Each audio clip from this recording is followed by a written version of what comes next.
This is our fire outlook for today, which is high to very high. And Natalie, when we have the type of weather that we've had, we're talking drought conditions, hot, dry forecast that just seems to never end. I know we've had a bunch of fires pop up over the weekend, so what's the latest? Yeah, unfortunately, when you pull up the Texas A&M wildfire map across the state, there's red dots in several areas, including in central Texas. Here we have two fires we're going to talk about, one in Travis County and one in Williamson County that firefighters are monitoring this morning. Now in southeast Austin, flames ignited at an illegal dumping site. The fire broke out on Brant Road near I-35 yesterday.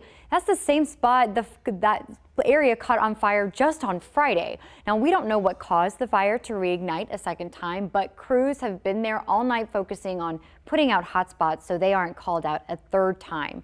And in Williamson County, firefighters are still trying to contain the San Gabriel fire. The fire started on Tower Road near Lake Georgetown on Saturday and got pretty close to some Liberty Hill neighborhoods. Now some people were ordered to evacuate and they went to nearby schools where they sought shelter for a few hours before those evacuation orders were lifted later that night. But just because it was safe to go home doesn't mean the fire is out. The fire is only 75% contained and has burned 500 acres. To be on the safe side, hiking trails around Lake Georgetown are closed until the fire is out. Now, according to the U.S. Drought Monitor, 99% of the state is experiencing some level of drought conditions, so the fire danger isn't going anywhere either because it is so hot and dry outside.